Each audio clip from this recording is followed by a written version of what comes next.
warahmatullahi wabarakatuh.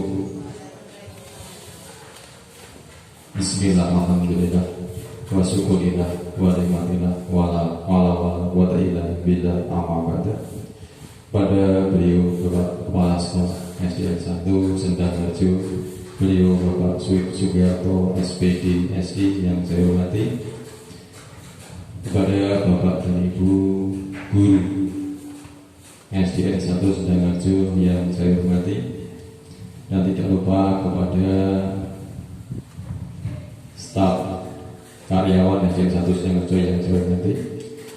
Sebelumnya marilah kita panjatkan puja dan syukur kehadirat Allah Subhanahu wa taala, yang mana pada siang hari ini kita semua masih diberi rahmat dan hidayahnya, sehingga kita semua masih diberi kesehatan dan keimanan, sehingga pada siang hari ini kita masih bisa berkumpul dalam keadaan sehat walafiat tanpa ada suatu kurang apapun.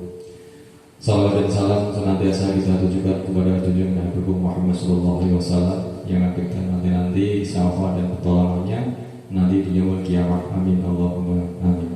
Kepada Bapak dan Ibu guru semuanya, di sini saya ingin membacakan susunan acara yang akan berlangsung pada siang hari ini, yaitu dalam rangka acara presentasi diseminasi budaya positif di SDN 1 Sendang Harjo.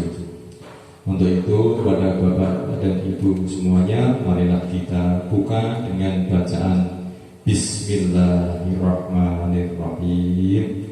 Kepada Bapak dan Ibu semuanya, marilah kita lanjutkan acara yang kedua, acara selanjutnya, yaitu menyanyikan lagu Indonesia Raya.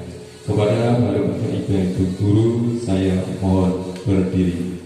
Kepada Ibu Murkini untuk memimpin adanya lagu Indonesia Raya.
Pada Bapak dan Ibu, saya persilakan untuk duduk kembali. Untuk acara yang selanjutnya, yaitu presentasi diseminasi budaya positif di SDN 1 Sendang Harjo, kepada beliau Bapak Sugiarto, kami persilakan. Bismillahirrahmanirrahim. Assalamualaikum warahmatullahi wabarakatuh. Mari sebelum acara kita mulai pada siang hari ini, mari kita panjatkan puja dan syukur kepada Allah Subhanahu wa taala, yang mana pada siang hari ini kita masih diberikan kesehatan, keselamatan, sehingga bisa berkumpul di ruangan kantor SDN 1 Sendang Harjo. Mari kita syukuri dengan bacaan Alhamdulillahirabbil alamin. Sholawat serta salam senantiasa kita aturkan kepada junjungan kita Nabi Muhammad Sallallahu Alaihi Wasallam, yang mana nanti kita tunggu syafaatnya di yaumul akhir. Amin Allahumma amin. Bapak Ibu yang saya hormati, pada siang hari ini saya akan menyampaikan aksi nyata pendidikan guru penggerak diseminasi budaya positif oleh Sud Sugiarto JKG Angkatan 8 Kabupaten Grobogan SDN 1 Sendang Harjo. Yang akan kita bahas adalah tentang budaya positif yang berada di SDN 1 Sendang Harjo. Sebelum kita masuk dalam budaya positif, kita akan mengadakan kontrak materi, yaitu ada 6 materi yang akan kita bahas pada siang hari ini nanti. Yang pertama adalah perubahan paradigma, yang kedua adalah arti disiplin dan 3 motivasi perilaku manusia, keyakinan kelas, hukum dan penghargaan, 5 kebutuhan dasar manusia, 5 posisi kontrol, dan segitiga restitusi. Baik, pada kesempatan siang yang bahagia ini, budaya positif. Apa itu tuh budaya positif? Budaya positif itu untuk membangun budaya yang positif. Sekolah perlu menyediakan lingkungan yang positif, aman, nyaman, agar murid-murid mampu berpikir, bertindak, dan mencipta dengan merdeka, mandiri, dan bertanggung jawab. Salah satu strategi yang perlu disulap adalah bentuk kedisiplinan yang perlu dijalankan. Mengingat kenapa budaya positif di sekolah di sini akan menentukan masa depan murid kita. Anak harus mampu berpikir, bertindak, menciptakan merdeka pada dirinya sendiri dalam melakukan tanggung jawab. Jadi kedepannya dengan kurikulum merdeka, anak kita itu dilatih untuk mampu memutuskan kemandirian dan bertanggung jawab. Inilah yang akan kita bahas nanti selama 1 jam ke depan tentang budaya positif yang ada di SDN 1 Sendang Harjo. Konsep disiplin positif dari Jim Gibson menyatakan arti dari kata disiplin berasal dari bahasa Latin yang artinya adalah disiplina, yang artinya adalah belajar. Kata disiplin juga berasal dari akar kata yang sama dengan disiplin atau disiplin, yaitu pendidik kita adalah menciptakan anak atau murid yang memiliki disiplinan dari sehingga mereka bisa berperilaku dengan mengacu pada nilai-nilai universal, memiliki motivasi intrinsik dan atau ekstrinsik. Yang akan kita bahas di sini nanti adalah tentang budaya positif yang mana anak itu bisa menciptakan sehingga anak tercipta dari dalam pribadi, bukan dari ekstrinsik, intrinsik, atau motivasi yang berasal dari dalam pribadi kita. Kita selaku guru harus bisa mewujudkan anak yang disiplin, tapi tidak berasal dari dorongan dari luar. Tidak serta anak itu melakukan kedisiplinan, tapi tidak takut dengan Bapak Ibu. Sadar akan melakukan arti kedisiplinan itu sendiri. Bagaimana Bapak Ibu itu nanti bisa mewujudkan itu? Jadi tanggung jawab panjenengan bisa mewujudkan itu.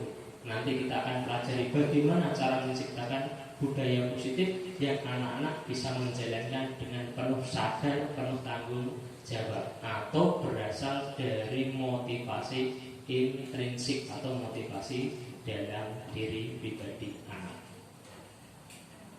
Di sini telah kita berjalan beberapa waktu, yaitu tentang budaya positif. Budaya yang telah kita jalankan dari nomor 1 adalah kegiatan pagi berdoa bersama, kegiatan jabat tangan antara siswa dan guru, yang kedua kegiatan menyapu bersama antara guru dan murid, yang keempat adalah kegiatan literasi Asmaul Husna dan baca doa-doa harian, yang kelima kegiatan sholat duha, sholat zuhur berjamaah, 6 kegiatan baca hari Senin, 7 kegiatan Jumat sehat dan amal, yang keempat adalah kegiatan ekstra pramuka dan poli. Dari 8 yang sudah tersebut ini, Bapak Ibu harus bisa mengawal atau membina, mendidik putra putri panjenengan nanti agar bisa menjalankan kegiatan ini dengan kepercayaan, dengan motivasi dari dalam pribadi atau budaya positif yang berdasarkan dari nilai-nilai intrinsik. Maunya kenapa? Contohnya, kegiatan berdoa bersama diawali dari Bapak Ibu guru beserta karyawan dan kepala staf berdoa terlebih dahulu. Mengingat guru merupakan suri tauladan, dengan diambilkan dari profil dari Ki Hajar Dewantara, ing ngarsa sungtulodo, ing madya manggon karsa, tuturi handa yani. Jadi seorang figur, seorang guru harus bisa memberi contoh dulu, suri tauladan kepada anak didik agar terbiasa untuk menjalankan kedisiplinan. Jadi seorang guru harus meletakkan terlebih dahulu sebagai suri tauladan. Setelah itu menjalankan di dalam kelas. Anak dibimbing untuk memimpin, guru menjadi seorang yang berada di tengah, atau yang disebut yaitu ing madya mangun karsa, di tengah sebagai penyemangat. Kalau tadi pada pagi hari panjenengan menjadi suri tauladan terlebih dahulu, setelah melakukan doa bersama panjenengan masuk ke kelas, setelah itu menjadi berada di tengah yang memimpin untuk anak didik panjenengan. Jadi dengan nilai filosofi Ki Hajar Dewantara, seorang guru harus bisa menempatkan kapan kala menjadi seorang suri tauladan ing ngarsa sungtulodo, yang berikut ing madya mangun karsa. Disinilah nanti akan terwujud suatu kedisiplinan yang mana Bapak Ibu akan menjadi suri tauladan dan sebagai pelaku disiplin itu sendiri. Sebagai apa? Sebagai ing ngarsa sungtulodo, ing madya mangun karsa, tuturi handa yani. Tatkala putra putri panjenengan nanti kok ada yang kurang bisa menjalankan, Bapak Ibu sekalian harus bisa menjadi seorang tuturi handa yang di belakang mendorong agar anak maju ke depan, tetap menjalankan kebudayaan positif. Budaya yang kedua yaitu kegiatan jabat tangan, sama seperti doa bersama. Dimulai dari diri kita sendiri dulu. Setelah itu baru kita menjalankan dengan anak. Guru harus mampu menjadi suri tauladan kepada siapa? Kepada anak didiknya. Serta kepala sekolah harus memberi contoh kepada guru beserta murid-muridnya. Di sini perlu adanya kerjasama atau kolaborasi antara guru, kepala sekolah, murid beserta warga sekolah untuk menjalankan kebudayaan yang positif. Dari kedua ini yang timbul harus dari diri pribadi masing-masing, dari Bapak Ibu maupun dari anak, bukan dari nilai ekstrinsik dan intrinsiknya. Yang harus kita tanamkan adalah nilai dari dalam intrinsik. Nanti apa itu nilai intrinsik nanti kita bahas. Yang berikutnya adalah kegiatan menyapu murid dan guru. Kegiatan setiap pagi, inilah bentuk dari ing ngarsa sungtulodo. Seorang guru harus memberi contoh, tidak cuma menuntut. Ya, jangan sampai guru itu mudah cuma untuk menuntut, tapi harus bisa menjadi suri tauladan. Panjenengan terjun langsung setiap pagi menyapu bersama dengan murid, inilah sebagai ing ngarsa sungtulodo, ing madya mangun karsa. Sebagai tuturi handayani bagaimana? Bapak Ibu sekalian harus sering-seringlah selalu mengingatkan kepada anak didik betapa pentingnya arti dari kebersihan. Yang berikutnya adalah kedisiplinan dari satu pelaksanaan Asmaul Husna. Anak-anak diajak untuk berbaris di depan kelas untuk membaca Asmaul Husna, kegiatan ekstra pramuka, kegiatan pentas seni, kegiatan api unggun, kegiatan sholat duha maupun zuhur, dan upacara hari Senin. Inilah bentuk kebudayaan SDN 19 Harjo yang telah berjalan tapi belum berjalan secara maksimal. Masih bentuknya motivasinya adalah motivasi ekstrinsik, belum intrinsik. Mari kita bahas apa itu. Inilah 3 metafisik perilaku manusia. Manusia hidup di dunia itu ada 3 perilaku yang mendasarinya. Setiap menjalankan kedisiplinan ini ada 3 faktor untuk perilaku. Dari Denkosen menyatakan 3 analisis motivasi perilaku manusia. Yang pertama, untuk menghindari ketidaknyaman atau hukuman. Si anak menjalankan kedisiplinan hanya takut dihukum. Bapak Ibu juga seperti itu. Jadi latar belakang yang pertama takut tidak nyaman atau dihukum.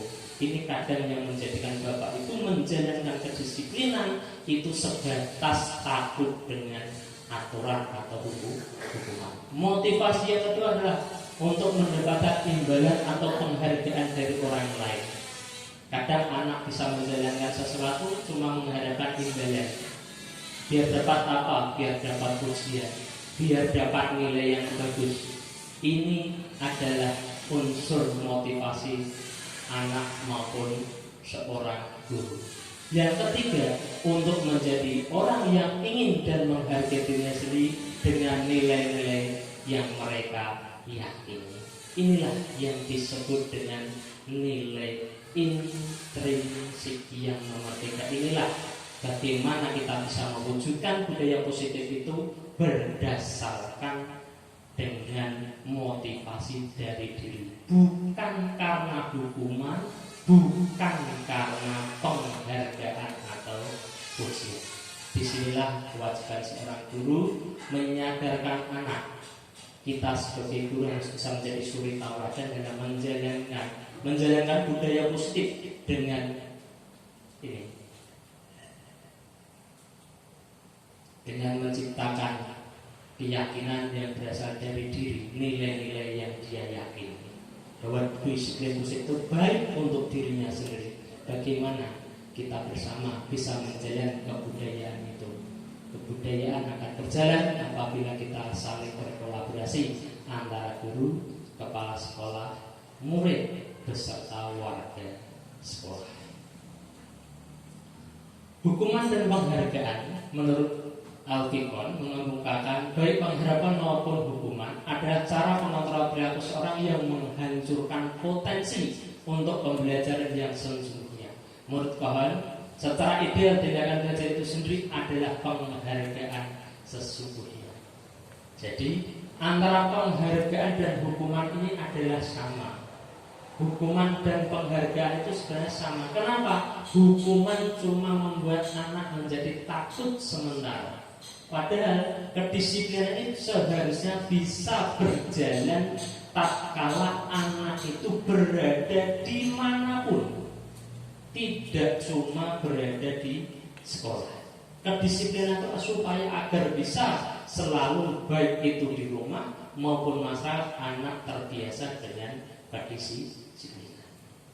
Makanya antara hukuman dan penghargaan ini sebenarnya sama. Kenapa? Seorang penghargaan apabila anak nanti disiplin dengan penghargaan, apabila tidak dapat penghargaan, anak akan kembali lagi tidak disiplin. Maka antara hukuman dan penghargaan itu sebenarnya sama. Bedanya kalau hukuman itu ada rasa sakit, sedangkan penghargaan rasanya adalah rasa senang. Tapi ini yang membedakan cuma perasaan. Sebenarnya sama-sama membuat luka. Jangka waktunya ada yang membuat perasaan itu terdapat perasaan.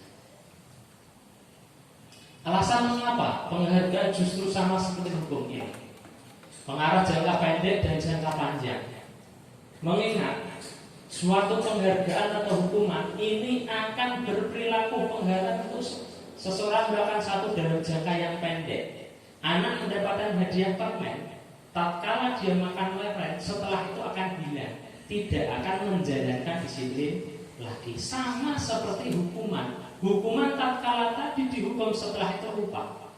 Makanya dari motivasi ekstrinsik yang timbul utama seharusnya adalah intrinsik. Maka disamakan hukuman dengan penghargaan itu sama. Jangka waktunya adalah terlalu pendek. Seperti anak dapat permen setelah makan lupa.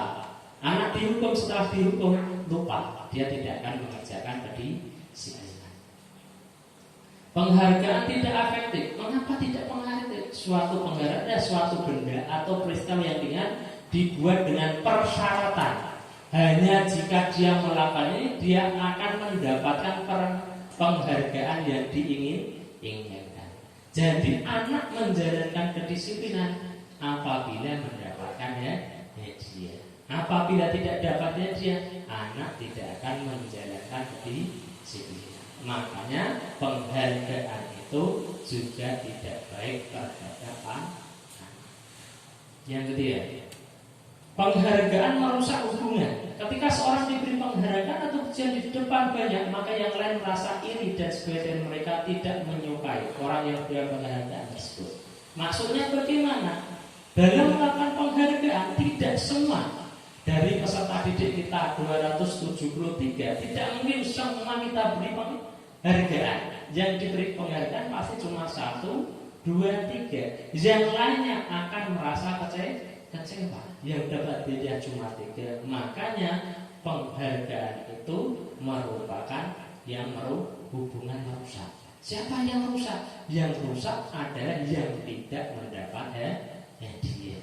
Dan sebaliknya, apabila 3 anak tadi mendapatkan hadiah, di kemudian hari tidak dapat, dia akan merasa sakit. Inilah yang disebut penghargaan itu membawa hubungan yang merusak. Yang keempat adalah penghargaan mengurangi ketepatan tidak sesuai dengan tujuan yang diinginkan. Mengapa? Disiplin dibentuk itu pasti ada tujuan yang ingin dicapai. Tidak serta-merta dengan hadiah akan mencapai tujuan dari kedisiplinan itu. Contohnya, anak dibiasakan untuk membuang sampah pada tempatnya. Tatkala anak membuang sampah dapat penghargaan atau dapat hadiah, kemudian hari dia tidak melakukan untuk mendapatkan hadiah, anak pasti akan kecewa. Jadi tidak ada ketepatan. Ketepatan apa? Ketepatan dalam melakukan kegiatan yang diinginkan. Inilah mengapa alasan penghargaan persis atau seperti penghukuman seseorang. Jadi antara hukuman dan penghargaan sebenarnya sama. Perbedaannya cuma perasaan senang dan perasaan sedih. Terus untuk menjalankan semua tadi kedisiplinan perlu adanya yang disebut dengan keyakinan kelas atau keyakinan sekolah. Mari, mengapa kita melakukan peraturan tentang penggunaan helm pada mengendarai kendaraan bermotor? Pasti jawabannya demi keselamatan.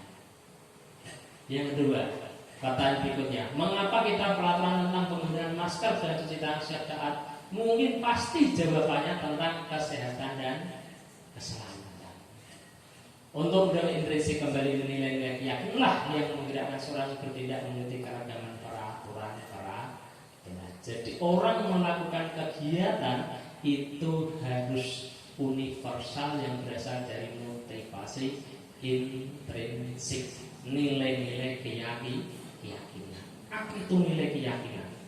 Nilai keyakinan adalah nilai yang berasal dari motivasi dirinya sendiri yang diyakini atas kebenaran dan kemanfaatan bagi kita semua.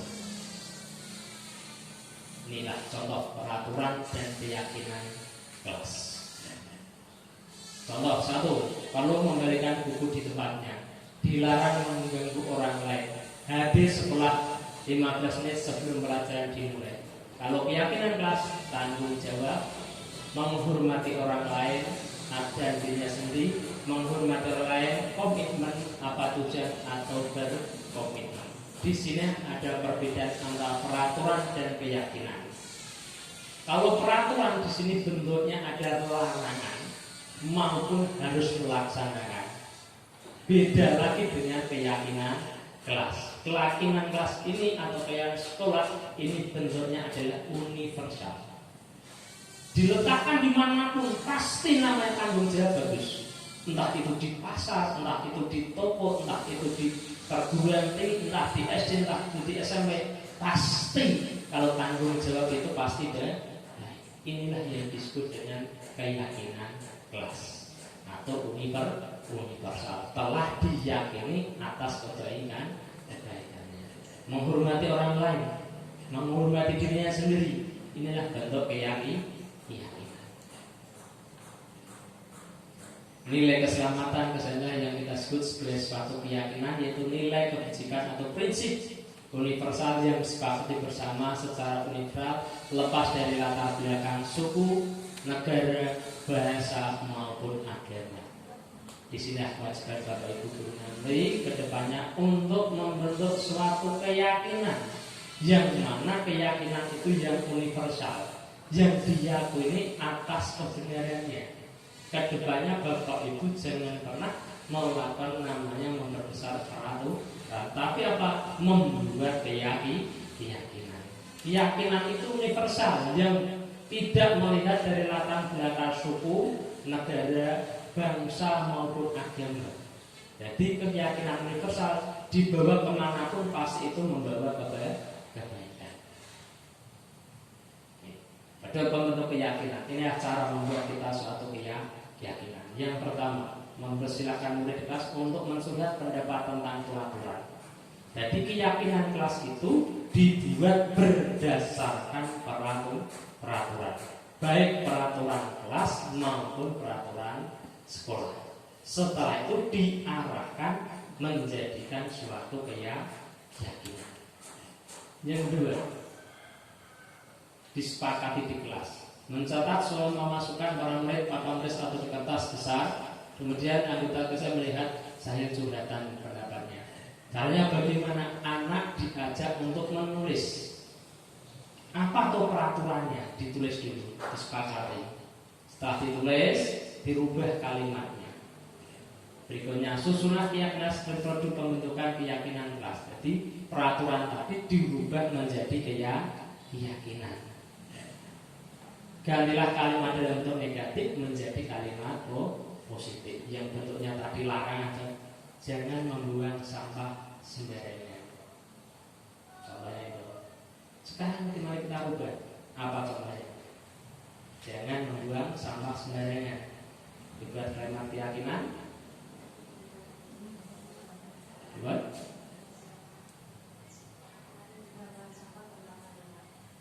Keyakinannya apa? Jangan berarti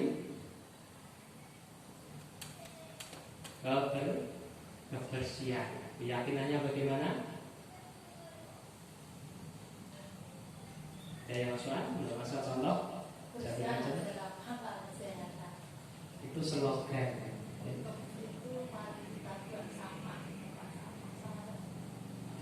Keyakinan contohnya kalau bersih itu adalah sehat. Bersihan adalah sehat. Jadi bagaimana merubah contohnya tadi larangan jangan membuang sampah sembarangan, dirubah bersih itu sehat. Anak bagaimana? Bersih bagaimana? Oh ada sampah, ambil letakkan di tempat sampah. Biar apa? Biar supaya ruangannya bersih. Kalau bersih pasti akan. Berikutnya adalah bentuk pemenuhan kebutuhan dasar manusia. Setelah tadi anak-anak dibuatkan keyakinan, baik keyakinan kelas maupun sekolah, ini nanti yang akan mendasari manusia itu melakukan sesuatu. Yang pertama, pasti kebutuhan akan hidup. Manusia apapun, menjalankan apapun, pasti inti pertama adalah bertahan hidup. Kebutuhan yang pertama adalah lihat makan dan minum. Orang hidup itu pasti yang dipikirkan pertama kali adalah makan dan minum. Pasti tidak mungkin akan lepas dari itu. Makanya untuk kebutuhan dasar manusia ini nanti akan mempengaruhi tingkah laku dari peserta didik maupun bapak ibu sekalian. Pasti yang dipikirkan pertama kali untuk bertahan hidup. Karena mengapa? Karena dalam posisi sekarang yang apalagi dalam era digital, manusia akan berlomba-lomba akan mempertahankan hidupnya. Bisa untuk memenuhi kebutuhan seperti makan, minum, pakaian. Ini adalah bentuk kebutuhan hidup. Setelah kebutuhan hidupnya tercapai, pasti yang akan dibutuhkan itu adalah cinta dan kasih sayang. Kebutuhan untuk diterima. Ini yang akan melatari berikut keduanya. Untuk bisa diterima, baik itu di sekolah, baik di keluarga maupun di masyarakat. Kalau sudah kenyang, sudah bisa makan pakaian, sudah pasti punya rumah, pasti orang itu akan harus diterima dalam masyarakat. Karena apa? Manusia tidak akan bisa hidup tanpa ada bantuan orang lain. Atau yang disebut dengan manusia sosial. Yang itu adalah apa?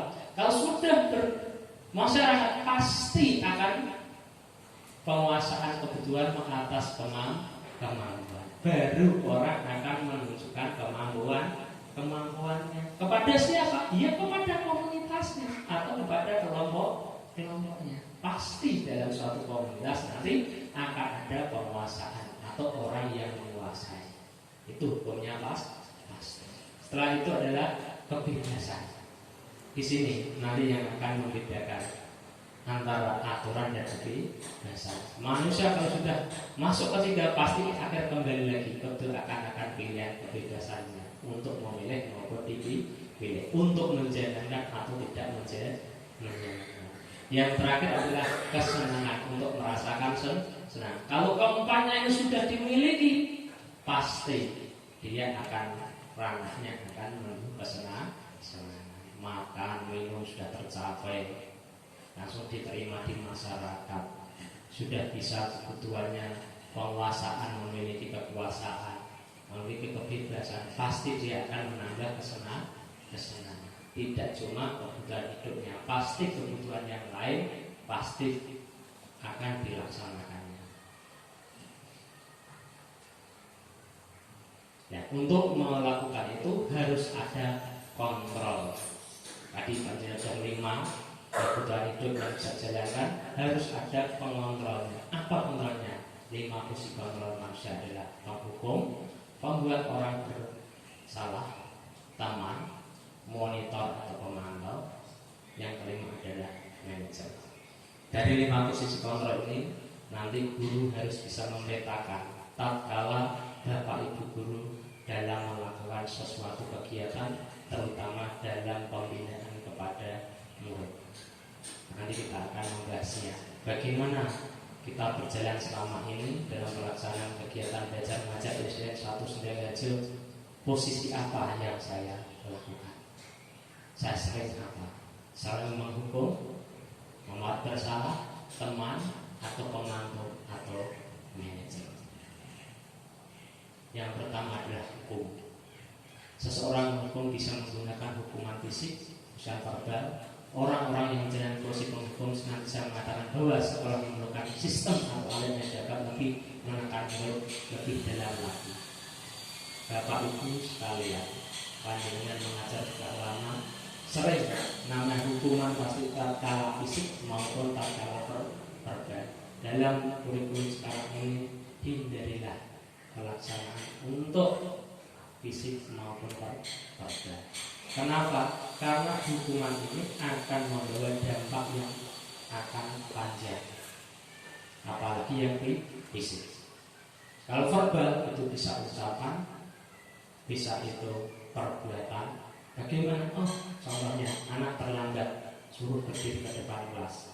Itu adalah contoh untuk fisik. Yang verbal bagaimana? Menanya dengan membentak. Ini dalam kurikulum Merdeka ini sangat untuk ditiadakan. atau dikurangkan. Yang berikutnya adalah membuat merasa bersalah. Biasanya guru akan terus lalu dilambut menggunakan keinginan membuat orang lain merasa tidak nyaman, bersalah atau rendah hati. Contohnya, seandainya anak panjenengan beberapa putri panjenengan terlambat masuk kelas, tanyakan dulu, tadi kenapa Adam kok terlambat? Di rumah tadi sedang ada masalah apa? Adam berangkat jam berapa? Jadi ditanya terlebih dahulu seperti anak biar nanti akhirnya bersalah. Bagaimana seandainya Adam jadi ibu guru, bagaimana perasaannya kalau Adam terlambat? Jadi penggunaan kalimat verbal bagaimana anak itu bisa merasa bersalah. Baikkah kalau Adam itu terlambat? Pasti jawabannya tidak. Senangkah Adam terlambat?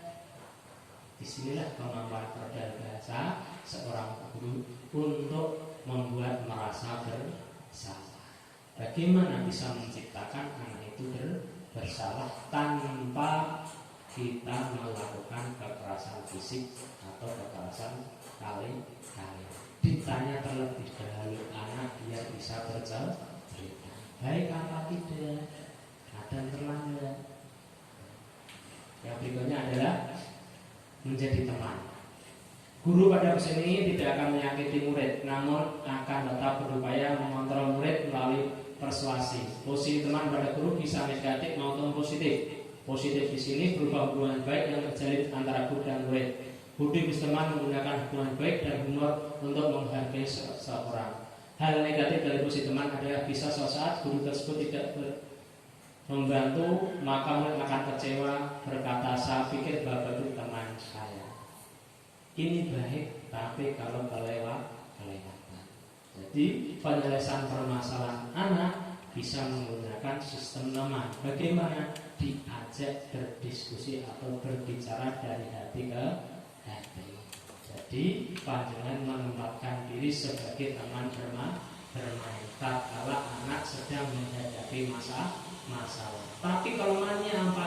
Kelemahannya tatkala anak ini membutuhkan bantuan untuk menyelesaikan masalah, apabila bapak ibu kurang atau tidak sempat untuk menjalankan, anak nanti akan merasa kecewa.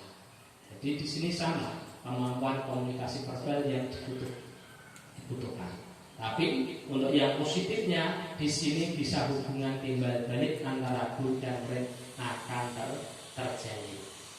Jadi adanya suatu hubungan antara anak maupun guru. Tapi kelemahannya tatkala anak ini membutuhkan bantuan, kalau bapak ibunya tidak ada, gurunya tidak ada, anak ini nanti akan tergantung.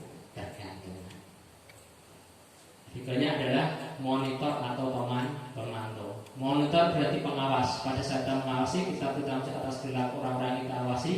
Posisi pemantau berdasarkan pada peraturan dan konsekuensi. Dengan menggunakan saksi konsekuensi, kita dapat memisahkan hubungan pribadi kita dengan murid sebagai seorang yang menjalankan posisi pemantau. Bagaimana itu? Pemantau di sini adalah orang yang mengawasi. Bagaimana kegiatan tadi positif tadi, kebudayaan itu dijalankan. Tatkala ada anak yang melakukan kesalahan, guru harus bisa memantau. Mantau bagaimana? Dengan tatkala juga seperti memanggil, tapi di sini harus ada batasannya. Batasan apa tadi?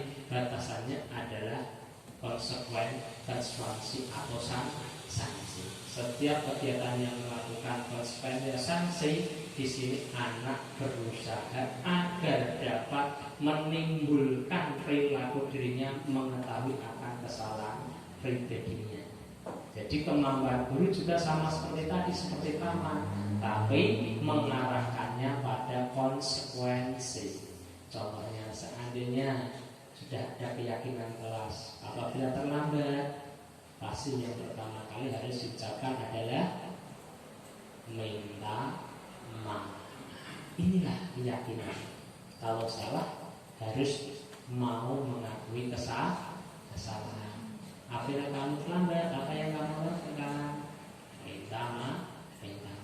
Jadi membiasakan anak agar anak percaya bahwa setiap tingkah laku itu ada konsekuensinya yang ada dan anak bisa menjawab. Inilah kemampuan dalam melakukan monitor atau pemantauan. Kepastian guru untuk menciptakan semua itu. Bagaimana? Dengan bahasa-bahasa yang panjang nanti susun.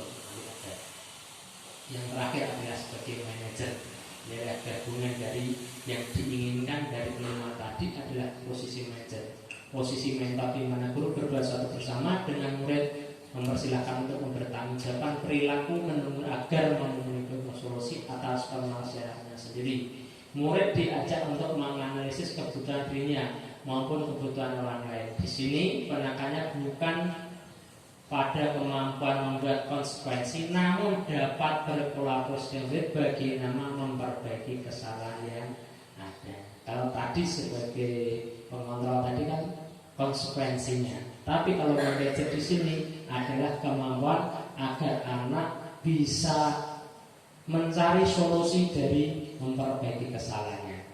Contohnya, seandainya tadi Andi terlambat, apa yang Andi akan lakukan? Pasti besok tidak akan terlambat. Bagaimana caranya Andi? Andi tadi tidak terlambat karena apa? Pengen kesiangan. Agar tidak kesiangan, Andi harus bangun pagi, Pak. Pagi. Tidurnya harus tidak lebih awal, tidaklah larut. Nah, di sini anak agar bisa mencari solusi permasalahannya sendiri. Panjenengan harus bisa menggali. Kenapa Andi tidak mengerjakan PR? Lupa Pak. Kenapa lupa? Tidak ada yang mengingatkan. Kalau sudah ada yang mengingatkan, bagaimana?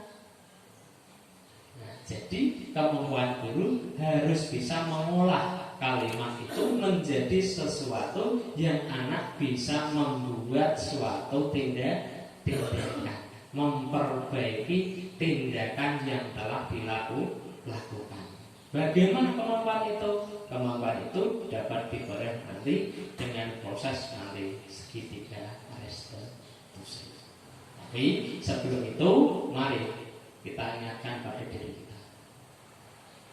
Posisi refleksi, di mana posisi Bapak Ibu dalam menangani anak tadi? Sering menggunakan yang mana? Hukuman kah? Teman kah? Sebagai pengontrol kah? Sebagai manajer? Bapak Ibu tolong coba untuk mengingat, merefleksi sekian waktu yang sudah berjalan. Tatkala Bapak Ibu guru melakukan pembelajaran, ada anak yang melakukan kesalahan atau melanggar disiplin, apa yang dapat dilakukan dari Bapak Ibu sekalian? Bagaimana? Hukuman. Bahasa hukuman. Yang lain?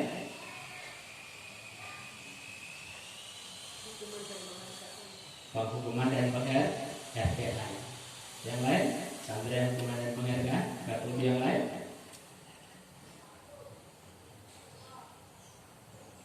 Kayaknya yang hukuman dan penghargaan kan? Ya, mari kedepannya kalau bisa itu adalah kita menggunakan manajer atau setidak-tidaknya pemantau, pemantau atau manajer. Tapi tatkala tidak bisa disamaratakan, kita harus juga mempunyai nilai kontrol. Kontrol bagaimana? Harus bisa memetakan anak. Tidak semua bisa digunakan manajer dan tidak bisa digunakan secara monitor atau pemantau. Tergantung dari kasus apa yang sedang dijalankan. Dan anak itu juga memiliki batasan dalam melakukan kesalahan. Tidak serta-merta semuanya bisa digunakan monitor dan manajer.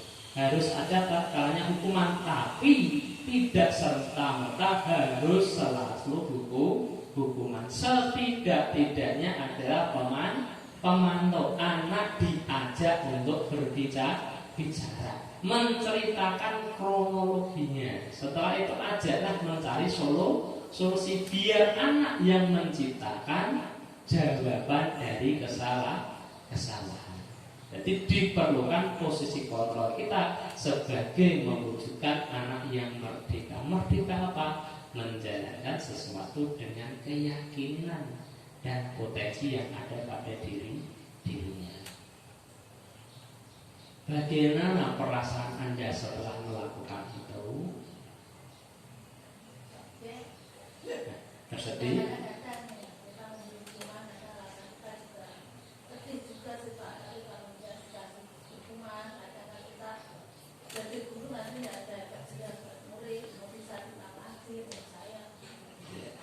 Terima kasih dari Bu saya. Hukuman nanti akan bisa membuat jerat, betul. Hukuman akan membuat jerat. Tapi tatkala itu diberlakukan terus, anak nanti akan terluka terus. Jadi anak akan memiliki sifat dendam. Makanya hukuman jangan selalu dilaksanakan terus menerus. Tatkala hukuman berjalan, kalau sudah mengarah dalam tindak pidana. Kalau yang tidak mengarah ke tindak pidana, harus posisi kontrol yang keempat atau yang kelima. Setidak-tidaknya sebagai pemantau atau sebagai manajer. Anak diajak untuk berbicara, menyampaikan apa yang diyakininya. Walaupun salah, anak pasti akan memiliki keyakinan. Yakin apa? Akan mempertahankan apa yang menjadi dasar dia melakukan sesuatu, baik salah maupun perbuatan yang benar. Pasti anak akan mempertahankannya dengan keyakinannya. Jadi dengan hukuman nanti panjenengan akan memutus keyakinan. Jangan sampai kita sebagai bapak ibu guru memutus keyakinan anak. Bagaimana? Kita harus sebagai kontrol mengajak bicara walaupun keyakinannya salah. Kita rubah. Dengan bagaimana? Dengan mengajak bicara sebagai kontrol atau manajer. Manajer intinya apa? Anak mencari solusi sendiri. Anak bertengkar, pasti dia akan mempertahankan. Sering panjangan di kelas kan? Saya dipukul dulu, saya diam dulu. Dia kan saling mempertahankan, walaupun itu salah. Nah, kemampuan kita untuk mengajak bicara itu tadi nanti akan mendapatkan suatu jalan. Jalan apa? Oh, setelah saya tadi memukul, ternyata salah. Bagaimana? Karena kita sebagai teman harus kasih saya. Keyakinan apa yang dilanggar? Keyakinan kasih saya. Bukan memukulnya. Memukulnya bagaimana? Meminta maaf. Membuat minta maaf itu jangan sampai dari bapak ibu guru, tetapi berasal dari murid. Itulah namanya keyakinan. Oh, kalau salah harus minta maaf. Bagaimana bapak ibu bisa mewujudkan itu? Dengan bisa membuat keyakinan. Terus ini dia solusinya tadi. Untuk melakukan semua itu tadi, untuk melakukan kesalahan, ini adalah kegiatan segitiga restitusi. Restitusi adalah suatu proses menciptakan kondisi bagi untuk memperbaiki kesalahan mereka.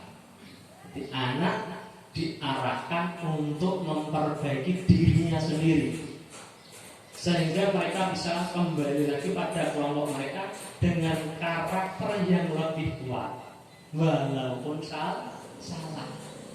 Tadi seperti contoh, anak saling berkelahi, pasti akan mempertahankan karakternya sendiri-sendiri, walaupun salah. Kita jangan sampai menghukumnya.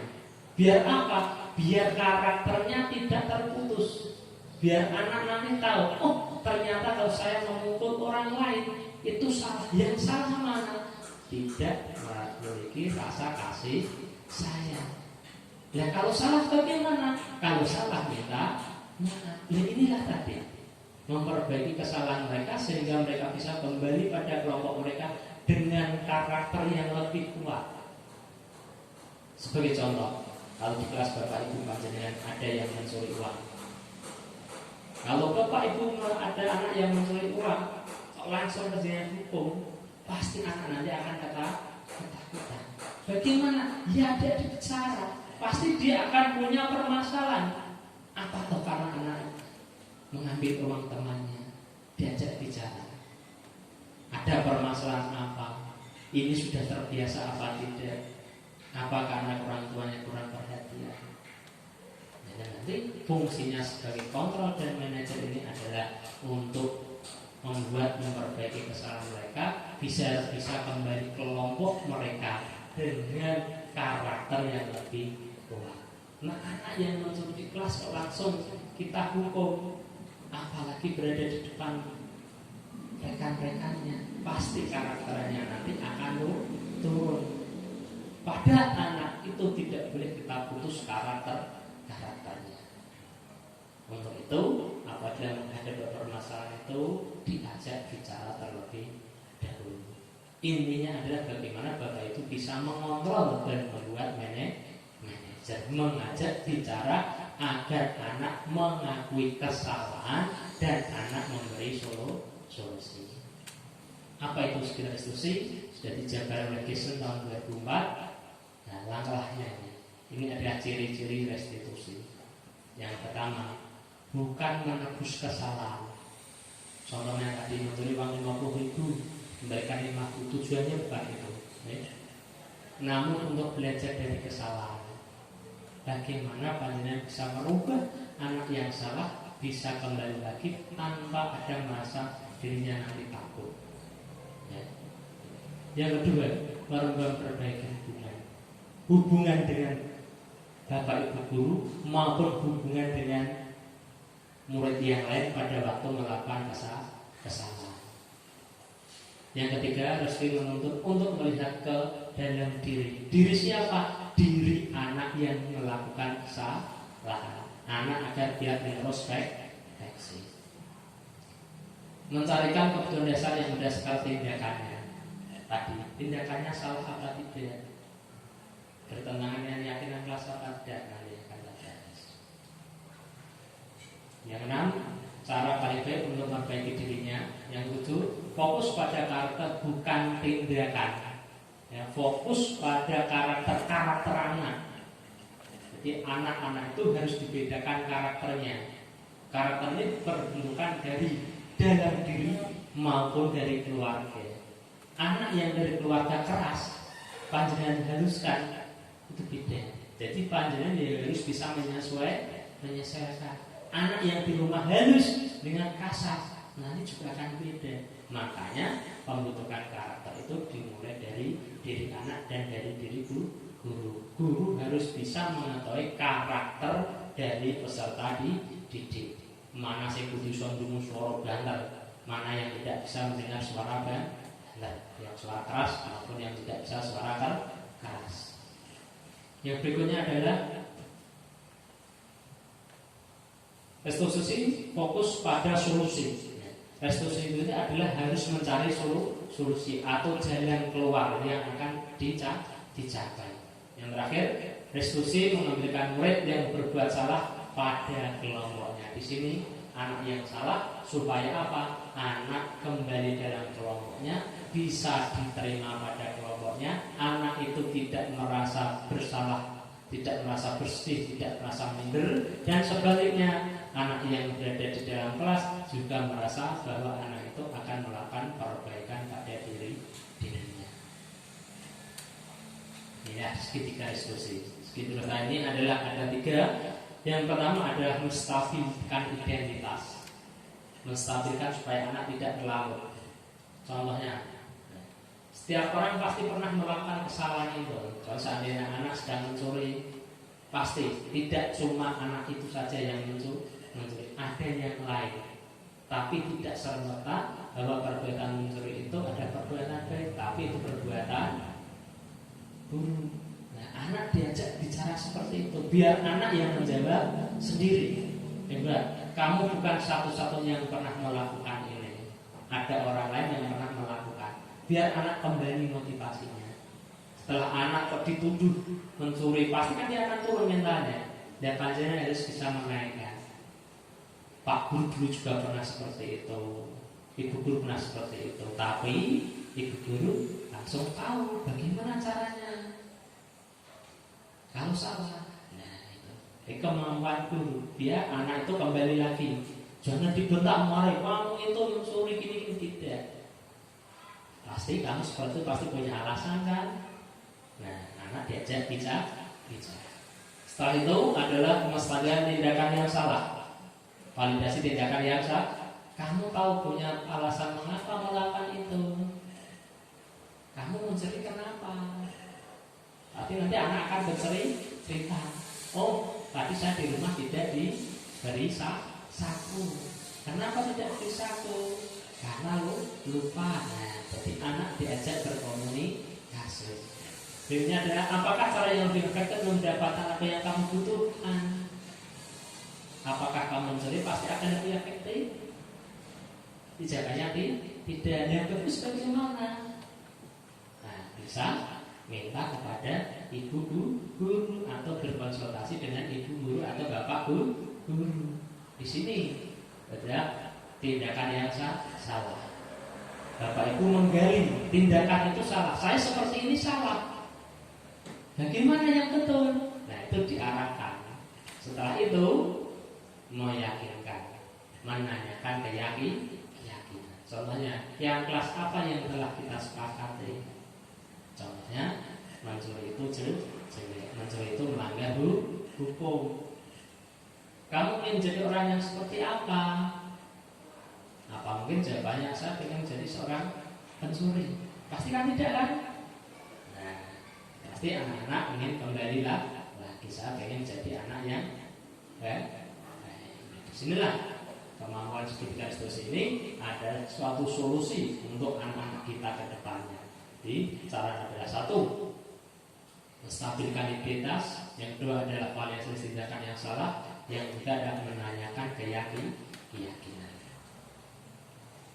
Menstabilkan identitas bertujuan untuk mengubah identitas anak dari anak yang gagal karena melakukan kesalahan menjadi orang yang sukses, anak yang menjadi perhatian, anak yang sedang mengalami kegagalan.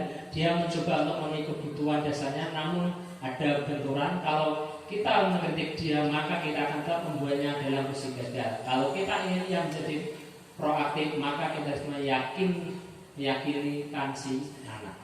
Kita harus bisa membuat keyakinan anak bahwa keyakinan tadi walaupun itu salah. Yang salah tidak anak gitu. Pasti yang pernah mencuri tidak kamu. Pak guru dulu pernah. Tapi Pak guru tahu apa yang harus kita lakukan. Kalau kamu apa yang kita harus lakukan? Salah apa benar? Gitu. Ini apabila dalam posisi menstabilkan identitas. Berikutnya adalah validasi tindakan salah. Menurut Gary Connell, semua tindakan manusia baik atau buruk pasti memiliki maksud atau tujuan. Seorang guru yang memahami Gary Connell pasti akan mengubah pandangannya dari teori stimulus respon ke cara berpikir proaktif yang mengenali tujuan dari setiap tindakan. Semua orang yang melakukan baik itu buruk maupun salah atau baik pasti memiliki tujuan. Anak pasti akan mempertahankan karakter atau kemauannya, walaupun karakter atau kemauannya itu salah. Di sini kemampuan guru agar dapat mengurai tadi bahwa tindakan yang dilakukan itu adalah tindakan yang salah. Anak biar dapat mengeluarkan idenya atau gagasannya sehingga anak itu meyakini bahwa tindakan yang saya lakukan itu adalah tindakan yang salah.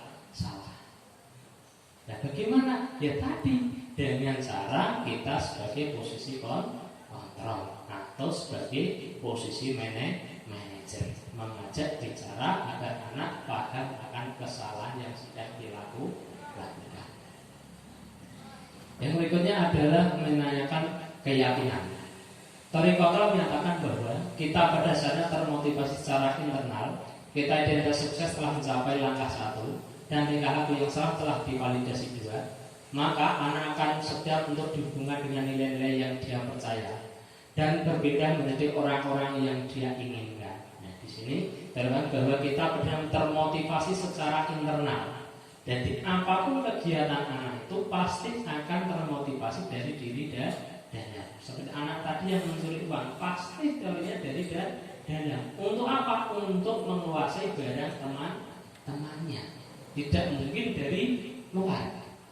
Bisa dari luar bisa, tapi kebanyakan adalah berasal dari dalamnya, dari diri pribadi. Kita biasanya motivasi saya ketika dia sukses telah mencapai langkah 1, tindakan salah pasti divalidasi dalam langkah 2. Maksudnya bagaimana tuh Pak? Diperbaiki tadi apabila sudah salah harus segera minta maaf. Setelah minta maaf, saya harus bertindak tidak seperti itu lagi. Jadi ada validasi yang kedua setelah melakukan kesalahan, merasa bersalah, minta maaf dan harus bisa melakukan tindakan perbaikan. Jadi istilah dari posisi kontrol dari tiga disposisi Bapak Ibu sekalian, kedepannya apabila menghadapi suatu masalah gunakanlah 5 teori kontrol tadi. Setidak-tidaknya adalah posisi manajer kalau bisa, kalau tidak sebagai pengontrol. Jangan selalu menggunakan hukuman. Jangan selalu menggunakan hukuman. Bisakah hukuman? Bisa. Tatkala itu melanggar sudah mengarah pada tindakan pidana. Tapi saya yakin di SDN Sarjana itu pasti tindakannya pasti cuma sebatas hubungan dari teman ke teman. Demikian, sebelum kita selesai, mari kita merefleksikan diri. Apa yang telah kita pelajari? Belum dari berbagai sekalian ada kesempatan hari ini tadi. Apa yang sudah kita pelajari? Masukannya dari Bapak Ibu. Untuk hari ini tentang materi yang bersangkutan, baik tentang budaya positif apa saja kita punya dan apa langkah-langkah kita misalkan ada kesalahan atau kita sebagai guru bagaimana mengatasi suatu masalah supaya anak lebih tidak akan mengulangi dan meyakini sesuatu nanti sesuatu itu harus benar dan tidak akan pernah terjadi lagi pada dirinya sendiri. Itu. Terima kasih dari bahasa yang lain.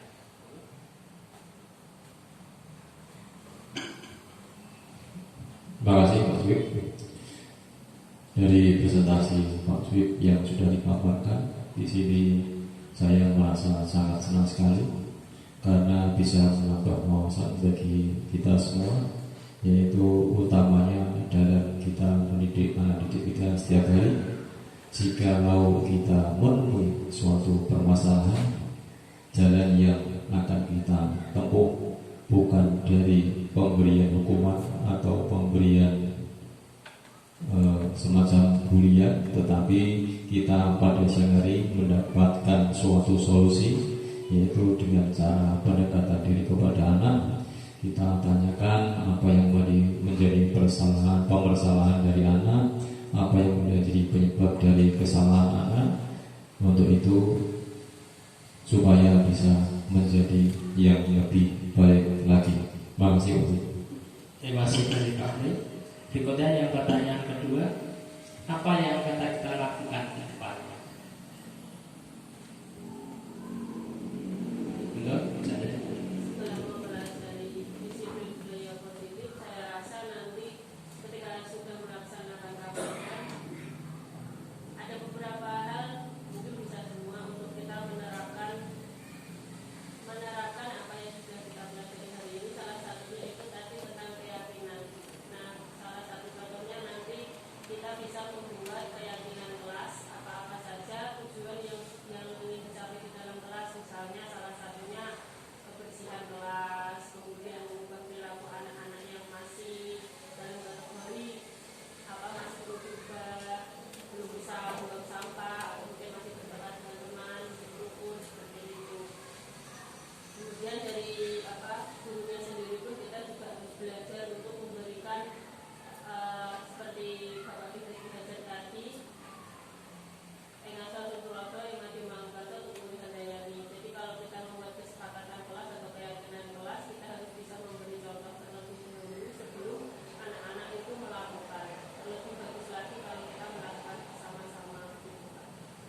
terima kasih dari Chandra. Ke depannya adalah melakukan kegiatan keyakinan kelas di setiap kelas dan melakukan disiplin positif dengan cara berkolaborasi dengan rekan sejawat atau guru-guru di sekolah.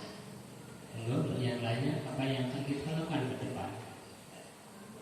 Biasa, enggak? Terima kasih untuk masukannya. Saya jadi guru di SDN 1 Sidoarjo. Karena sudah adanya budaya positif yang pernah kita jalankan atau sudah berjalan, pasti kita tetap akan memberikan teladan kepada murid-murid kita supaya kita bisa menjadi contoh bagi mereka, mereka bisa melihat kita. Yang kedua, setelah mempelajari materi yang pandanganisasi ini, bagaimana cara kita mengatasi siswa kita yang melakukan tindakan yang kurang baik. Kita bisa melakukan hal ada 5 tadi yang sepertinya kita sebagai manajer atau pemantau lebih kita utamakan, karena itu mengandung lebih positif, lebih baik untuk kita semua. Yang ketiganya lagi, kita akan terus memberikan sesuatu yang baik, budaya ataupun semuanya, untuk memberikan keyakinan kepada murid untuk semua budaya kita lakukan di SDN 1 Sidoarjo. Ya, terima kasih telah memaparkan apa yang ditanyakan yang ke depan. Ada murid dengan Bu Chandra. Intinya adalah guru sebagai suri tauladan kepada anak-anaknya setelah membuat keyakinan kelas, dan kita senantiasa menjalankan kebudayaan sekolah. Kiranya untuk apa yang sudah kita pelajari dan apa yang kita lakukan, untuk saya sendiri yang sudah kita pelajari pada siang hari ini, kegiatan presentasi diferensiasi budaya positif sangat berjalan sudah sesuai yang kita rencanakan, tapi masih banyak hal yang perlu ditingkatkan kembali. Apa tindakan yang akan kita lakukan? Kita akan menjalankan disiplin positif di sekolah dengan rasa dorongan intensif kita ke depannya.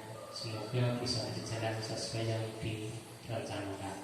Sebelum mengakhiri dalam kegiatan pada siang hari ini, kita buka untuk pertanyaan. 3 pertanyaan dari rekan-rekan. Monggo, tempat dan waktu dipersilakan. Terima kasih Mas Wib. Di sini saya ingin menanyakan satu pertanyaan. Tadi Pak Wib sudah melaksanakan presentasi mengenai diseminasi budaya positif di SDN Sidoarjo secara panjang lebar. Tapi di sini hanya ada satu pertanyaan yang belum saya mengerti. Apa itu arti dari kebudayaan positif itu sendiri? Terima kasih. Ya, terima kasih Pak Fred. Kebudayaan positif awal mula dari budaya. Budaya itu adalah tingkah laku, olah rasa yang dikerjakan setiap manusia. Manusia melakukan suatu kegiatan itu namanya budaya. Oh, saya makan di meja makan, itu budaya.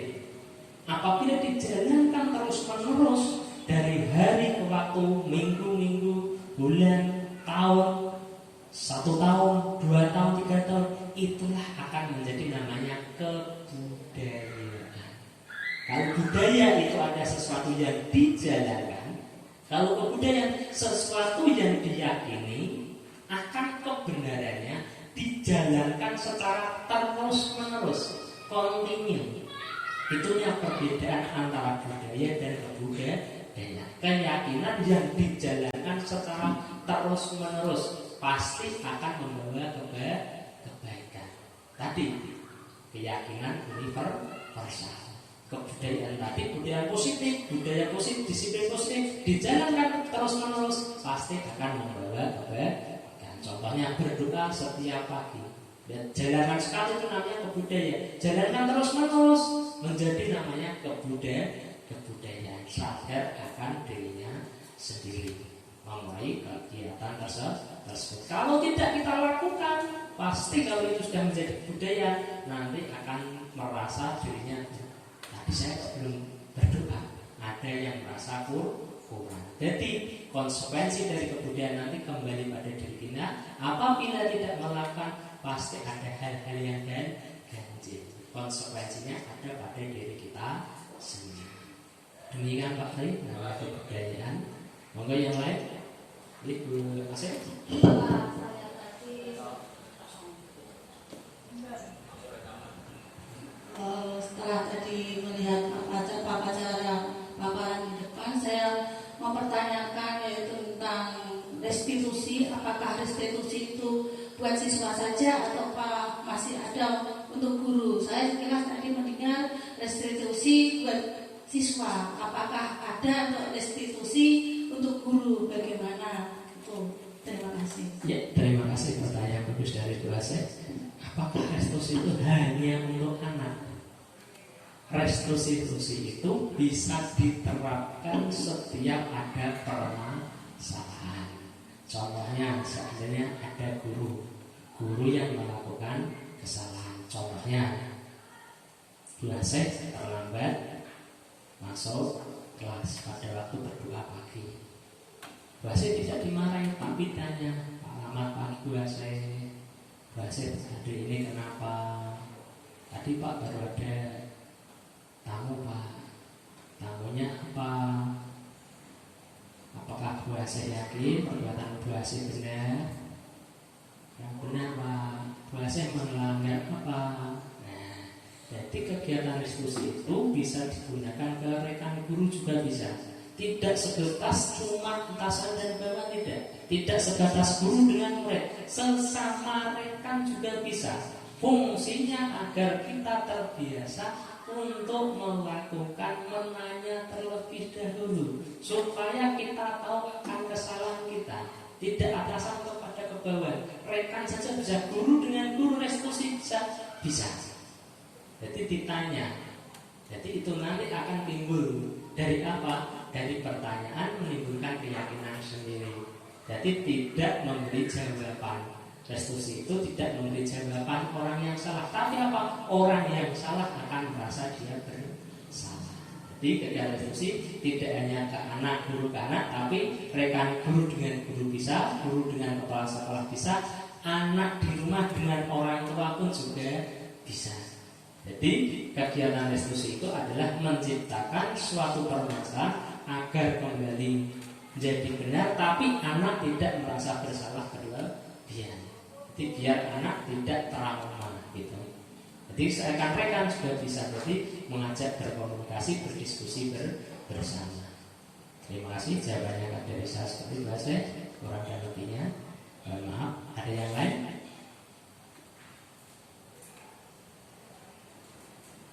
Belum? Satu kali lagi, sudah 2 kali pertanyaan. Oke, Chandra. Begini Pak Suwib, untuk yang restitusi tadi itu kan ada manajerial, kemudian apa tadi yang satu ya lupa, manajerial, terus apa itulah, itu ada 4 atau berapa tadi. Kalau misalkan gitu kita menerapkannya sebelum sampai ke titik hukuman, langkah pertama itu bagusnya yang mana dulu itu Pak? Atau kita langsung kombinasikan, atau kita memakai salah satu? Kalau soal anak didik kan biasanya karakternya berbeda-beda gitu. Atau misalkan dalam satu kelas yang mana yang perlu, misalnya sebagian besar dulu kita gunakan ini, kemudian sisanya kita menggunakan ini, begitu atau bagaimana Pak? Ya, terima kasih dari bicara. Bagaimana mengambil langkah dalam penyelesaian masalah? Apakah kita bisa mengkomunikasikan atau mengambil salah satu? Dilihat terlebih dahulu konteks masalahnya itu satu. Yang kedua, anak itu memiliki karakter yang berbeda-beda. Seandainya itu permasalahan itu didapat dari anak. Anak sudah saya bilang tadi, anak dari latar belakang keras, dari latar belakang yang pendiam. Jadi kita harus tahu latar belakang si anak terlebih dahulu. Tadi yang pertama adalah melihat dulu kesalahannya apa. Yang kedua, dilihat dulu anak tadi karakternya bagaimana. Setelah itu baru kita bisa mengambil posisi yang mana. Yang paling terbaik itu dari 4 dan 5. Yang terbaik ada pemantau dulu, setelah pemantau adalah manajer. Jadi tidak serta-merta, tapi keduanya ini empat sebagai mantau atau manajer itu tak kala permasalahannya itu tidak mengarah pada yang melanggar sebagai tindak pidana. Kalau cuma sebagai permasalahan biasa dengan rekan teman, itu tak kala yang terbaik adalah menggunakan pemantau atau manajer. Pasti panjenengan pernah menangani anak yang di rumahnya orang tuanya keras, yang sudah pernah dipukul, yang dimarahi keras. Panjenengan jangan halus, anak ini nanti tidak masuk. Ya kita menyesuaikan, tapi ranahnya nanti tapi kita nanti muaranya pasti ke arahnya ke sini. Pemantau dan pada manajer. Tapi awalnya juga dari hukuman dulu tidak apa-apa. Tapi kita menyesuaikan posisi anak, jangan semua ditebang pilih. Butuh podo semua tidak. Jadi kita harus bisa memilih dan memilah. Anak ini bagaimana? Masalahnya apa? Kalau sudah mengarah ke pidana, mau tidak mau kita tidak bisa mengobati dengan ini. Ini sudah ranahnya berbeda. Jadi semuanya kalau bisa dilihat dulu permasalahan, anaknya karakternya seperti apa, baru diarahkan ke posisi pemantau dan sebagai manajer. Bisa yang keras bisa berubah, bisa. Tatkala panjenengan bisa menerapkan ini. Ya. Tapi juga dilihat dulu potensi anak dan karakter anak dan permasalahan yang dihadapi anak. Jadi muara yang terakhir, yang terbaik adalah manajer. Demikian dari saya, Bu. Kiranya dari pertemuan kali ini sudah berjalan kita rencanakan. Kurang dan lebihnya saya minta maaf pada kegiatan siang hari ini. Saya tutup. Wassalamualaikum warahmatullahi wabarakatuh. Tempat saya kembalikan kepada Bapak. Kepada Bapak dan Ibu yang saya hormati, demikian tadi presentasi diskriminasi budaya positif DSC 1 sedangkan telah dipaparkan dari beliau Bapak Swip Sugiarto SPD MPD telah selesai. Dan kami ucapkan terima kasih kepada Bapak dan Ibu guru yang telah ikut melalui atau ikut menjelaskan presentasi dari awal sampai akhir dengan konsentrasi penuh. Saya ucapkan terima kasih. Marilah acara pada siang hari ini kita akhiri dan kita tutup dengan bacaan Alhamdulillahirabbil alamin. Demikian dari saya. Wabillahi taufiq wal hidayah. Wassalamualaikum warahmatullahi wabarakatuh.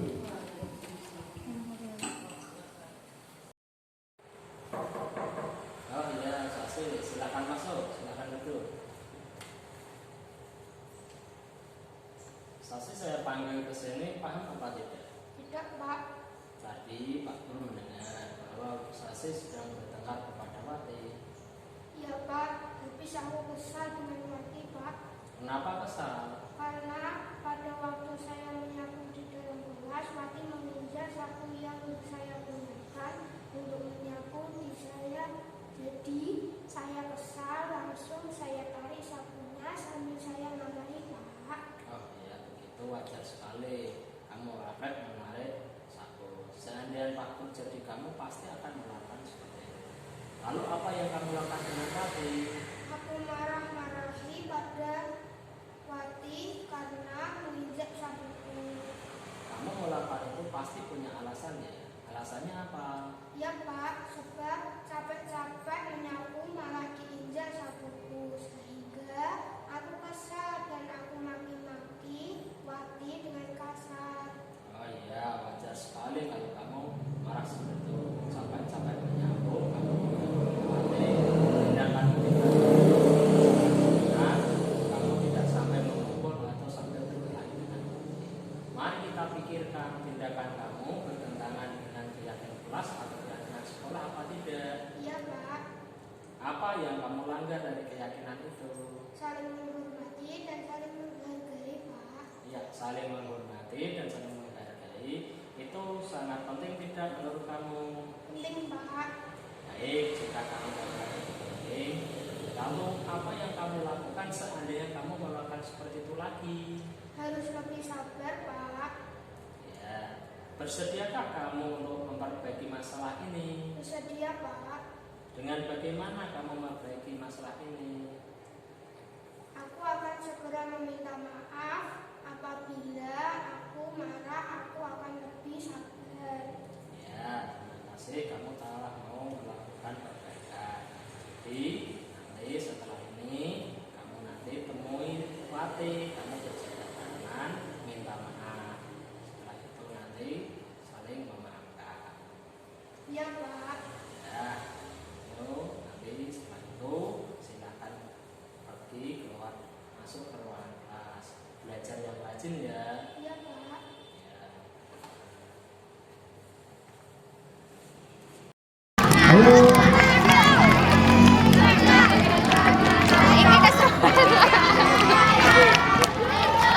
Waktunya sampai dihitung mundur, ayo. Kalau masih tidak setuju, dipersiapkan berhitung mundur.